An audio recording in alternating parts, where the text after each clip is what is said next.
আরও একবার গল্প নিরে সবাইকে স্বাগত। আজকের গল্প দেনা পাওনা, লেখক রবীন্দ্রনাথ ঠাকুর।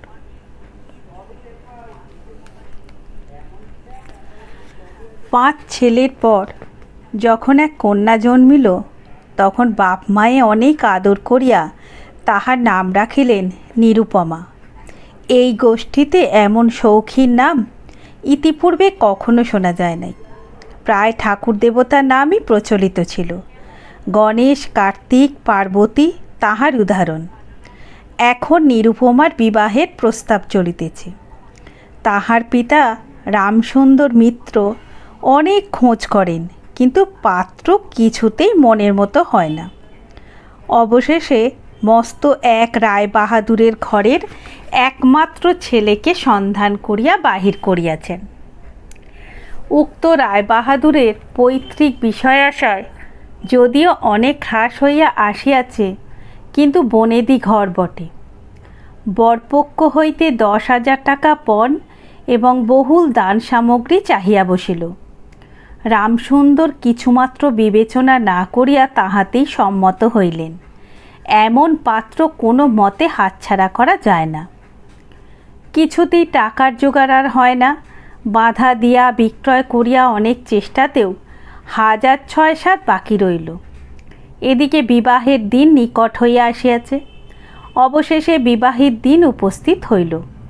নিতান্ত অতিরিক্ত সুদে একজন বাকি টাকাটা ধার দিতে স্বীকার করিয়াছিল, কিন্তু সময়কালে সে উপস্থিত হইল না। বিবাহ সভায় একটা তুমুল গোলযোগ বাঁধিয়া গেল। রামসুন্দর আমাদের রায়বাহাদুরের হাতে পায়ে ধরিয়া বলিলেন, শুভ কার্য সম্পন্ন হইয়া যাক, আমি নিশ্চয়ই টাকাটা শোধ করিয়া দিব। রায়বাহাদুর বলিলেন, টাকা হাতে না পাইলে বর সভাস্থ করা যাইবে না। এই দুর্ঘটনায় অন্তঃপুরে একটা কান্না পড়িয়া গেল। এই গুরুতর বিপদের যে মূল কারণ, সে চেলি পড়িয়া, গহনা পড়িয়া, কপালে চন্দন লেপিয়া চুপ করিয়া বসিয়াছে। ভাবি শ্বশুরকুলের প্রতি যে তাহার খুব একটা ভক্তি কিংবা অনুরাগ জন্মেতেছে, তাহা বলা যায় না। ইতিমধ্যে একটা সুবিধে হইল। বর সহসা তাহার পিতৃদেবের অবাধ্য হইয়া উঠিল। সে বাপকে বলিয়া বসিল, কেনা বেচা দরদামের কথা আমি বুঝি না। বিবাহ করিতে আসিয়াছি, বিবাহ করিয়া যাইব। বাপ যাহাকে দেখিল তাহাকেই বলিল, দেখেছেন মশাই আজকালকার ছেলেদের ব্যবহার? 2-1 প্রবীণ লোক ছিল, তাহারা বলিল, শাস্ত্র শিক্ষা নীতিশিক্ষা একেবারে নেই, কাজেই বর্তমান শিক্ষার বিষময় ফল নিজের সন্তানের মধ্যে প্রত্যক্ষ করিয়া রায়বাহাদুর হতোদ্যম হইয়া বসিয়া রহিলেন। বিবাহ এক প্রকার বিষণ্ণ নিরানন্দভাবে সম্পন্ন হইয়া গেল। শ্বশুরবাড়ি যাইবার সময় নিরুপমাকে বুকে টানিয়া লইয়া বাপ আর চোখের জল রাখিতে পারিলেন না। নীরু জিজ্ঞাসা করিল, তারা কি আর আমাকে আসতে দেবে না বাবা? রামসুন্দর বলিলেন, কেন আসতে দেবে না মা, আমি তোমাকে নিয়ে আসব। রামসুন্দর প্রায়ই মেয়েকে দেখিতে যান, কিন্তু বেয়াই বাড়িতে তার কোনো প্রতিপত্তি নেই। চাকরগুলো পর্যন্ত তাহাকে নিচু নজরে দেখে। অন্তঃপুরের বাইরে একটা স্বতন্ত্র ঘরে 5 মিনিটের জন্য কোনো দিন বা মেয়েকে দেখিতে পান, কোনো দিন বা দেখিতে পান না। কুটুম্ব গৃহে এমন করিয়া আর অপমান তো সহ্য করা যায় না। রামসুন্দর স্থির করিলেন, যেমন করিয়া হইউক টাকাটা শোধ করিয়া দিতে হইবে। কিন্তু যে ঋণভার কাঁধে চাপিয়াছে তাহারই ভার সামলানো দুঃসাধ্য। খরচপত্রের অত্যন্ত টানাটানি পড়িয়াছে এবং পাওনাদারদের দৃষ্টিপথ এড়াইবার জন্য সর্বদাই নানারূপ হীন কৌশল অবলম্বন করিতে হইতেছে। এদিকে শ্বশুরবাড়ি উঠিতে বসিতে মেয়েকে খোঁটা লাগাইতেছে। পিতৃগৃহের নিন্দা শুনিয়া ঘরে দ্বার দিয়া অশ্রু বিসর্জন তাহার নিত্যক্রিয়ার মধ্যে দাঁড়াইয়াছে।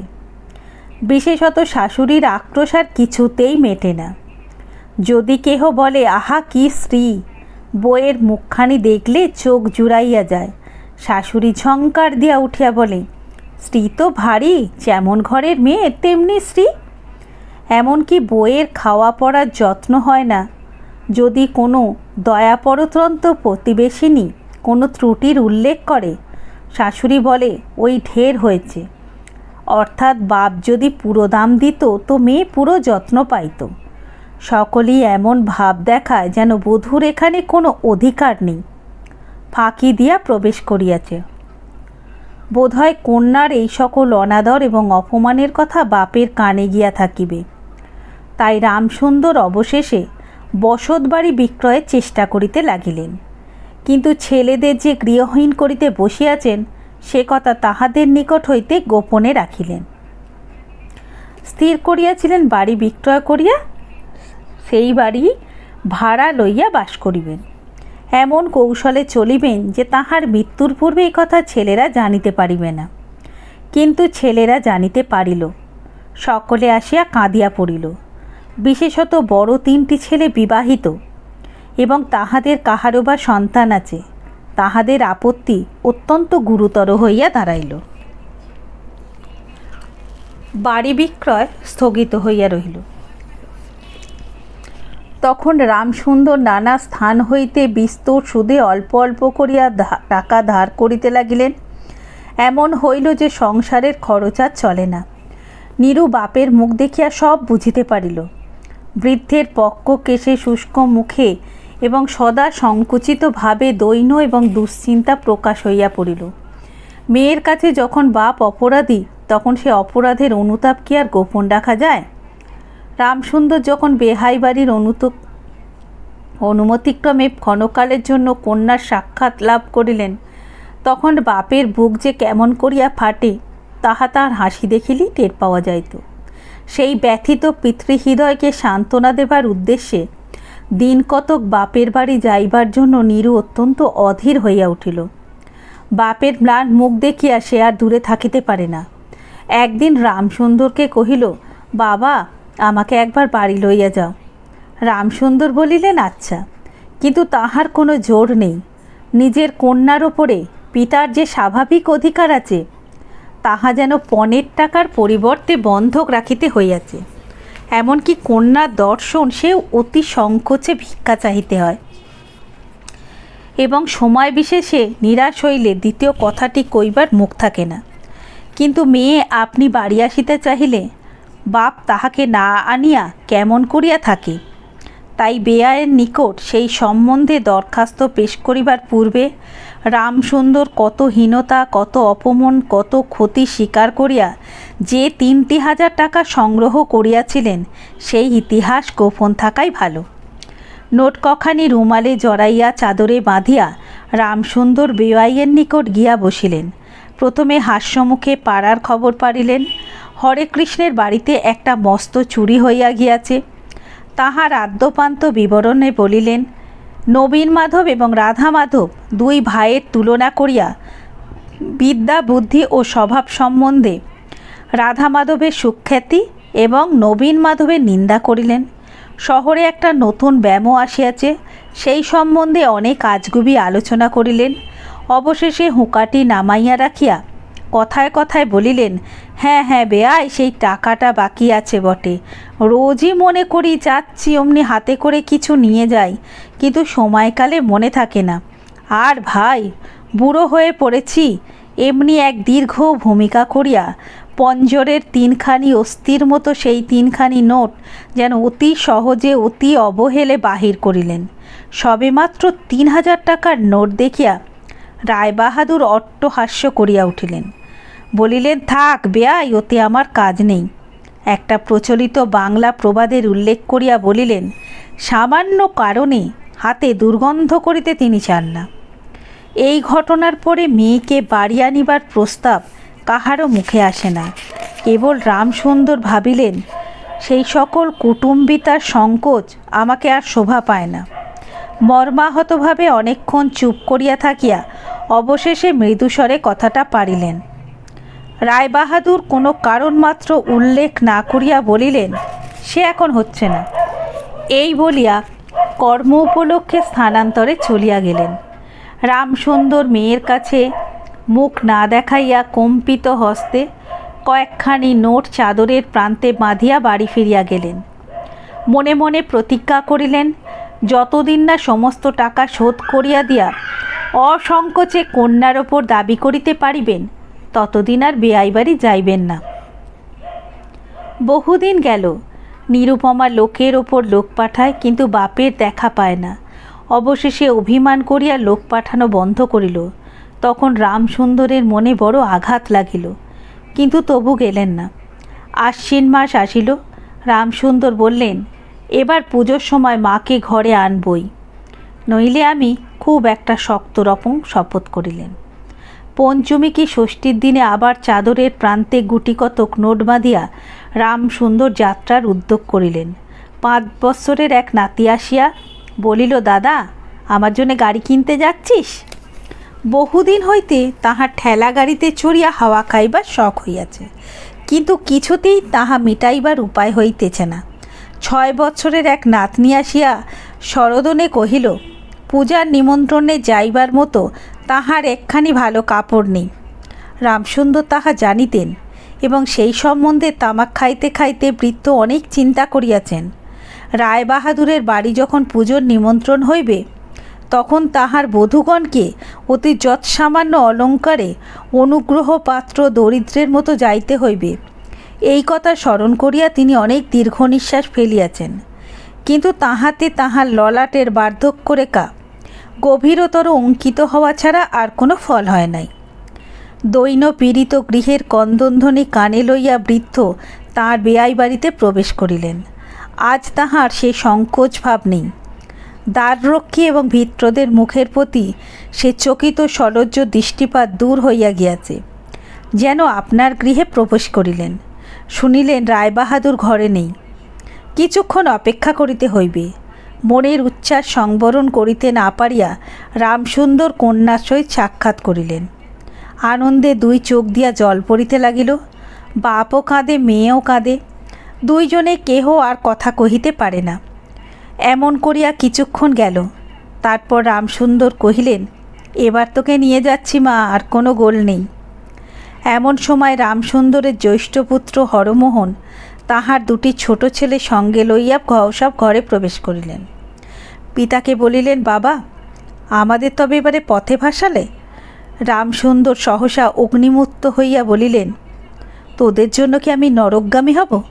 আমাকে তোরা আমার সত্য পালন করতে দিবি নে? রামসুন্দর বাড়ি বিক্রয় করিয়া বসিয়াছেন। ছেলেরা কিছুতে না জানিতে পায় তাহার অনেক ব্যবস্থা করিয়াছিলেন, কিন্তু তবু তাহারা জানিয়াছে দেখিয়া তাহাদের প্রতি হঠাৎ অত্যন্ত রুষ্ট ও বিরক্ত হইয়া উঠিলেন। তাহার নাতি তাহার 2 হাঁটু সবলে জড়াইয়া ধরিয়া মুখ তুলিয়া কহিল, দাদা, আমাকে গাড়ি কিনে দিলে না? নত সেই রামসুন্দরের কাছে বালক কোনো উত্তর না পাইয়া নীরুর কাছে গিয়া কহিল, পিসিমা, আমাকে একখানা গাড়ি কিনে দেবে?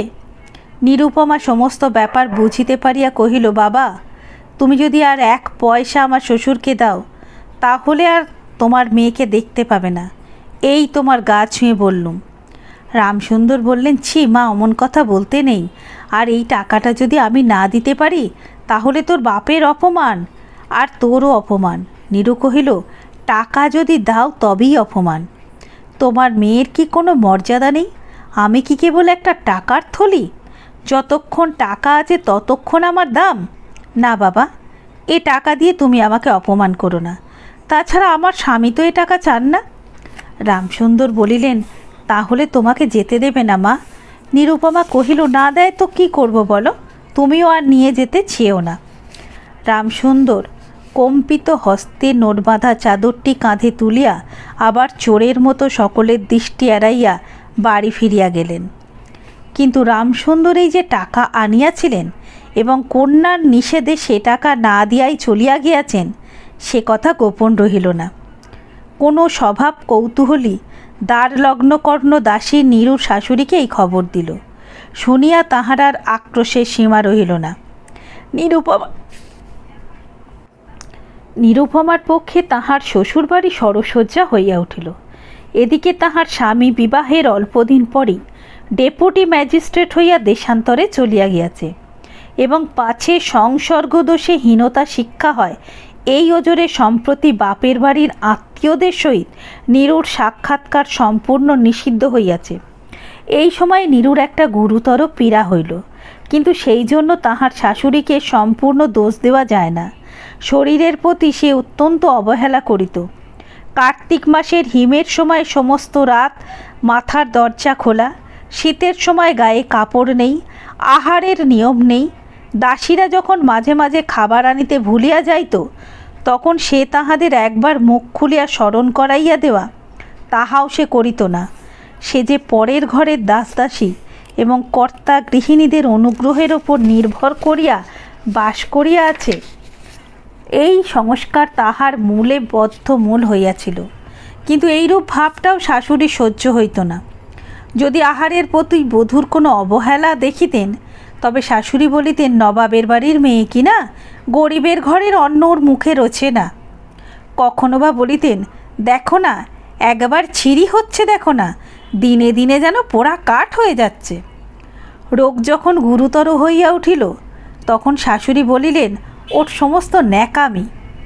অবশেষে একদিন নীরু সবিনয়ে শাশুড়িকে বলিল, বাবাকে আর আমার ভাইদের একবার দেখব মা। শাশুড়ি বলিলেন, কেবল বাপের বাড়ি যাবার ছল। কেহ বলিলে বিশ্বাস করিবে না, সেদিন সন্ধ্যার সময় নীরুর শ্বাস উপস্থিত হইল। সেই দিন প্রথম ডাক্তার দেখিল এবং সেই দিন ডাক্তারের দেখা শেষ হইল। বাড়ির বড় বউ মরিয়াছে। খুব ধুম করিয়া অন্ত্যেষ্টিক্রিয়া সম্পন্ন হইল। প্রতিমা বিসর্জনের সমারোহ সম্বন্ধে জেলার মধ্যে রায়চৌধুরীদের যেমন লোকবিখ্যাত প্রতিপত্তি আছে, বড় বউয়ের সৎকার সম্বন্ধে রায়বাহাদুরদের তেমনি একটা খ্যাতি রহিয়া গেল। এমন চন্দন কাষ্ঠের চিতা এ মুলুকে কেহ কখনো দেখে নাই।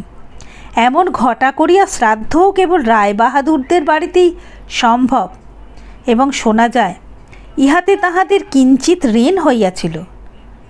রামসুন্দরকে সান্ত্বনা দেবার সময় তাহার মেয়ের যে কিরূপ মহাসমরাহে মৃত্যু হইয়াছে, সকলেই তাহার বহুল বর্ণনা করিল।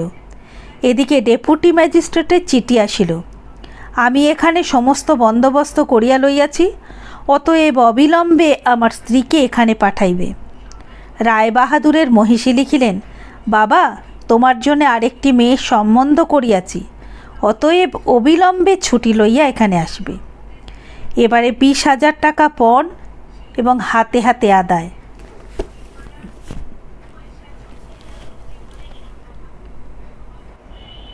এতক্ষণ শুনছিলেন হৃদয় স্পর্শ করা একটি মর্মান্তিক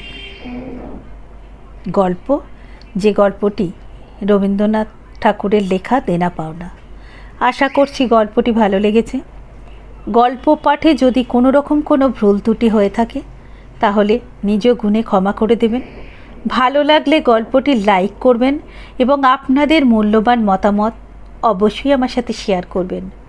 আপনাদের একটা মতামত আমাকে অনুপ্রাণিত করবে, অনুপ্রেরণা দেবে।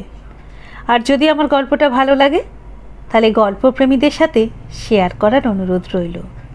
আর নিত্য নতুন এই ধরনের গল্প শুনতে চাইলে গল্পনীর চ্যানেলটা সাবস্ক্রাইব করে নিয়ে আমার সঙ্গে থাকবেন। ভালো থাকবেন, সুস্থ থাকবেন, গল্পনীরের সঙ্গে থাকবেন। দেখা হবে আবার নতুন পর্বে নতুন কোনো গল্প নিয়ে। ততক্ষণ শুনতে থাকুন গল্পনীরের গল্প। এতক্ষণ সঙ্গে থাকার জন্য অনেক ধন্যবাদ।